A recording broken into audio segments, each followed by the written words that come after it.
In front, great. If not, use the tools in the cockpit, the weight jacker and the adjusting bars. Maybe make it a little bit better. Looking for Dan Weldon. Started 34th in this field. He has moved up 10 spots. You're on board with him. And one thing he was worried about going into this race was all that dirty air created by 34 cars. But right now, the position he's in, he actually has a small advantage because everybody else has opened the air up in front of him. And he, oh, here we go. Trouble, contact, and a huge crash. Oh. Up in turn number 2.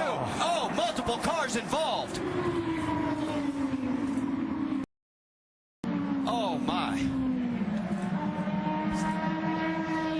It looks like Dan Weldon may be involved in it.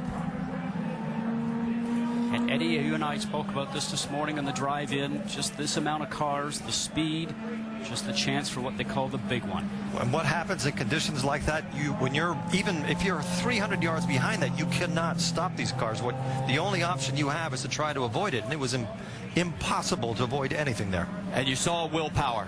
His car involved as well. My. What a mess. That's Townsend Bell that was, I think his car was up on its side there, the 22. 15 there of Jay Howard. An additional entry. Excuse me, is that the 19 or 15? I can't see with the sun shining there. Some of the car is broken. They're showing that as Alex Lloyd, the 19. It's the 15 of Jay Howard. Yes. One of the cars actually flew for about 200 yards in the air. Red flag is out here at Las Vegas Motor Speedway on lap number 12. And from high above, you can see the carnage. We talk about the car going through the air. Eddie, you know that these cars run so low down to the ground. We mentioned before we saw them hitting the ground and sparking, that anything underneath the car, underneath the floor, underneath the tub, really just gets the air underneath the car itself, and up it will go. We saw J.R. Hildebrand out of his car. There is Dario Franchitti. Somehow he managed to get through the carnage, but There, guys, I mean, there's just nothing I can do. Willpower did not. 10-4. They are going to stop you at pit lane on the right-hand side. They want the drivers to stay in the cars. What Franchitti was alluding to is there's nothing he can do avoiding the debris that's on the track. Well, there is debris everywhere. You can see just how many cars are literally torn apart. And this was the one thing, and there is the 18 of James Jakes. Now, he had a crash on Friday. That is actually a KV Racing backup car that they put together for him. Now, I don't see much damage on there, but he's out of the cockpit.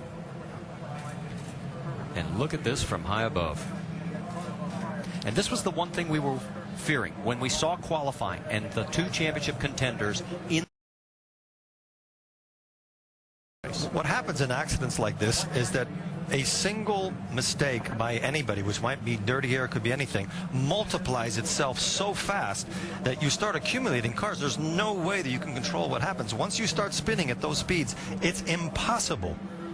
It's impossible to solve the problem. And when we were watching that, Eddie, I'm not sure that anybody made a mistake, because I started to see some sparks. I was wondering if actually there was a suspension failure or a failure on a car, and the sparks I saw, and then all of a sudden people started to collide with each other. So not sure if it was a driver error. There's Paul Tracy to the right there. We're going to sort this out. We know at least 8 cars are involved, maybe more. So stay with us. We'll go side by side, and it's only lap 13. And we've already had a huge crash here at Las Vegas.